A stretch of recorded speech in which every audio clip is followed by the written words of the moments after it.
Bienvenidos a un nuevo vídeo de la Coma Criminal. Vamos a ver en este vídeo las églogas de Garcilaso de la Vega.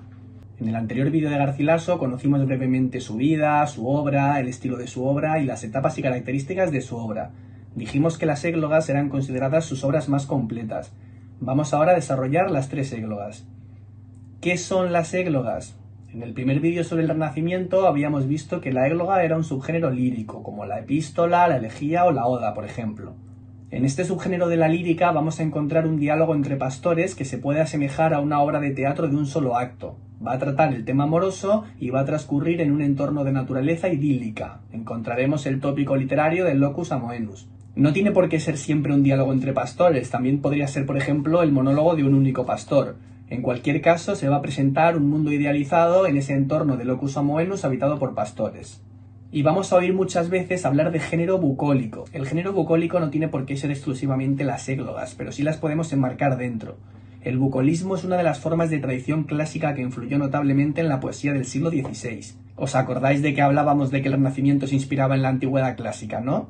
Muchas veces vamos a oír hablar de género bucólico como sinónimo de églogas porque muchas ediciones de las bucólicas de Virgilio se publicaron como églogas, y esto hizo que se entendieran ambas como sinónimo de poesía pastoril. Las tres églogas de Garcilaso se pueden considerar como un conjunto aparte del resto de su obra poética. Para empezar, el punto de vista es diferente en las églogas y en el resto de la obra. Por ejemplo, en los sonetos o en las elegías vamos a ver cómo expresa sus sentimientos casi siempre en primera persona, mientras que en las églogas lo hace en tercera persona a través de diferentes personajes pastoriles. La égloga segunda cronológicamente es la primera égloga que compone, y es a su vez la más compleja.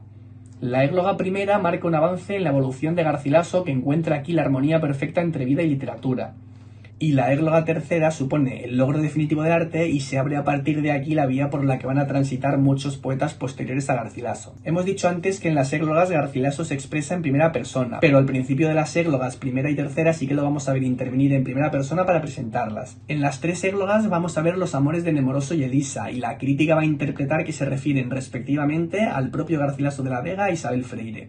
Isabel Freire es la persona de quien se entiende que estaba enamorado Garcilaso, aunque tanto él como ella estaban casados con otras personas. De todas formas, no hay una unanimidad absoluta respecto de que Nemoroso sea Garcilaso y Elisa Isabel Freire, aunque sí que es la creencia general de la crítica. La égloga segunda es la más larga de las tres églogas, y es en la única en la que vamos a encontrar diversos tipos de estrofa.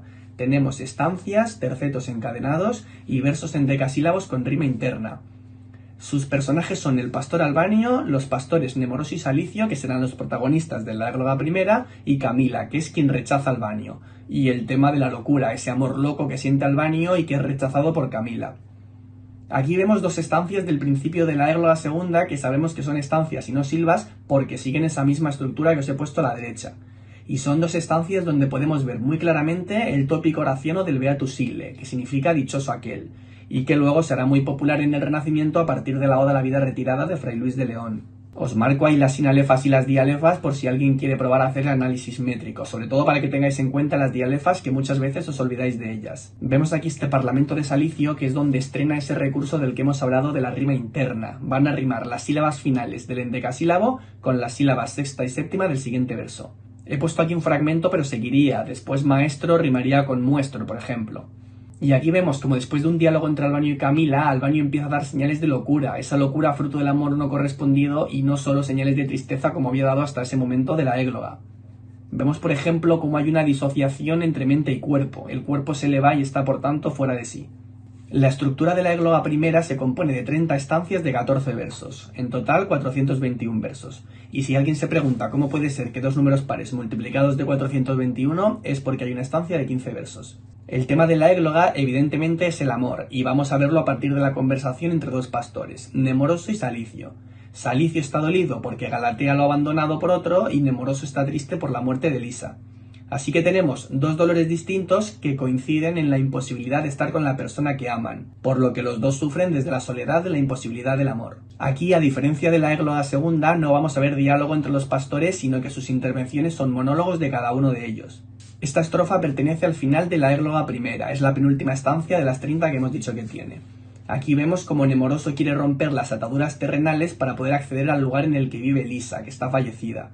Los poemas de Garcilaso son una excelente muestra de esa tristeza espiritual del hombre renacentista que se encuentra condenado a anhelar aquello que no puede conseguir. Cuando dice la tercera rueda se refiere al cielo de Venus, diosa del amor, y ahí encontramos una vez más ese locus amoenus característico del Renacimiento y sobre todo de las églogas. Ríos, valles floridos y sombríos. Este esquema que veis a la derecha es el que van a tener todas las estancias de la égloga primera, a excepción de las estrofas 19ª y 20ª. Aquí vemos la estancia 6 de esta égloga primera, donde podemos ver el lamento de Salicio porque Galatea lo ha dejado por otro. Ese último verso, salís sin duelo, lágrimas corriendo, nos servirá también muchas veces para identificar que el texto pertenece a la égloga primera, ya que se repite en la mayoría de las estancias en las que habla Salicio y que refleja evidentemente el estado de desolación de Salicio. Vemos en esta estancia, donde también interviene Salicio, cómo le reprocha que está muriendo de tristeza por ella y dice que si ese es el pago que recibe él por el amor que él le profesa, que es un amigo estrecho, que qué castigo recibirá el enemigo. Y vemos, como decíamos, cómo acaba la estancia con ese salir sin duelo, lágrimas corriendo. Y por último tenemos la égloga tercera, que está escrita en octavas reales, que es otra de las estrofas populares durante el Renacimiento y que nos puede ayudar para identificar esta égloga si nos apareciera en un texto. Y si nos apareciera otro texto escrito en octavas reales, siempre podemos aprovechar para colar que sabemos esto de la égloga tercera. Podemos decir que la estrofa es una octava real, estrofa frecuente durante el Renacimiento, que por ejemplo usó Garcilaso de la Vega en la égloga tercera. Esta égloga nos va a contar 4 historias. Las 3 primeras proceden de la mitología clásica. Nos va a contar los mitos de Orfeo y Eurídice, Apolo y Dafne y Venus y Adonis. Y luego la cuarta recrea un hecho contemporáneo que es la muerte de la ninfa Elisa, que provoca la tristeza y el llanto de Nemoroso. Y aquí otra vez podemos encontrar esa representación de la que ya hemos hablado.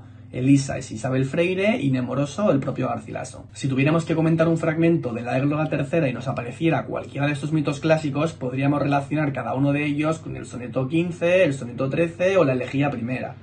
Igual que si aparecieran esos sonetos o esa elegía, podríais relacionarlos con la égloga tercera y aprovechar para lucir los conocimientos que tenéis. En esta égloga van a aparecer 4 ninfas que emergen del río Tajo para tejer en sus telas estas 4 historias de amor, y luego aparecerán 2 pastores, que son Tirreno y Alcino. Aquí vemos esta octava real donde sí que usa Garcilaso la primera persona porque está introduciendo todavía la historia que va a contar.